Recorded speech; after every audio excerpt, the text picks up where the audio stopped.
اهلا وسهلا متتبعين ديالي، مرحبا بكم مره اخرى في قناه علم جميله السوسيه. اليوم ان شاء الله فيديو جديد غادي نحضر معكم طاجين اللحم الغنمي بالبرقوق والزبيب، طاجين سوسي 100%. كيجي واحد الطاجين خاتر، واحد المريقه ملبيه يا سلام. كنتمنى هاد الوصفه تجربوها، يعني الطريقه راه الطاجين كيحضر اي واحد طاجين، ولكن تجربوا طريقتي ان شاء الله. هنا بالنسبه للطريقه، عندي اللحم ديال الغنمي، يعني الكميه اللي بغيتو. قطعت عليه واحد البصله متوسطه على شكل شرائح، وواحد الضرس ديال الثومه كذلك قطعته على هذا اللحم هذا. بالنسبه للتوابل اولا العطريه، عندي هنا سكنجبير، الخرقوم البلدي، الابزار، واحد الطامه ديال الزعفران، وعندي قزبور يابس يعني قزبور حبوب مطحون، وعندي التحميره والمروزيه ديال اللحم. بالنسبه للعطريه استعملت كلشي راس معلقه من كل حاجه، وبطبيعه الحال الملح منساوش. وبالنسبه للزيت، انا راه ضفت واحد المعلقه ديال الزيت البلديه. ما بغيتش الطاجين لحقيتاش اللحم راه فيه الشحمه، وما بغيتش الطاجين يجيني ميدم بزاف، درت غير معلقه فقط. انا ضفت واحد شويه ديال الماء من فوق دوك التوابل باش ما ديك العطريه ما تحرقش ليا ملي الطاجين كيتقلى ولا كيتشحر.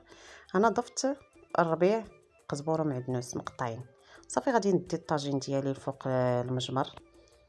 هنا راه كيف ما قلت لكم طاجين سوسي 100%، راه من قلب جبل الاطلس الصغير. عرفتي واحد الطاجين راه يا سلام. هنا راه الطاجين بدا كيتشحر، غادي نحرك اللحم باش تدخل ليه ديك العطريه كيف ما تيبان لكم في الفيديو، ومن بعد غادي نخليه يتشحر واحد شويه، ومن بعد غادي نضيف عليه العناصر الاخرى.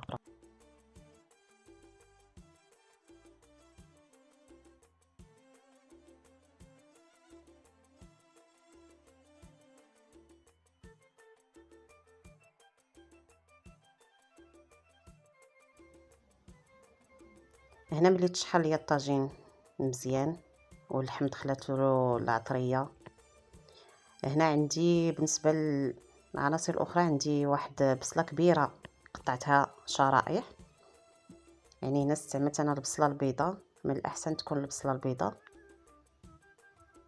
كنديرها من فوق اللحم. وتما عندي الزبيب غسلته من التراب، وكذلك البرقوق حتى هو غسلته، والزيتون. يعني البرقوق راه ما تنعسلو ما حتى شي حاجه، يعني غير كنغسلو من داك يعني من التراب اللي تيكون فيه. كذلك الزبيب حتى هو راه ما تنعسلو ما تنفزقو ما حتى شي حاجه، كلشي تنرميه هكاك.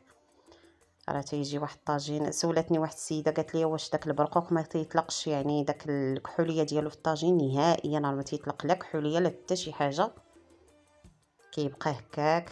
يعني المريقه كتبقى يعني مريقه صافيه وزوينه، والبرقوق حتى هو تيكون طايب ومعلك بحال الا يعني معسل. كنتمنى هاد الوصفه تنال الاعجاب ديالكم وتجربوا هاد الطاجين يعني السوسي.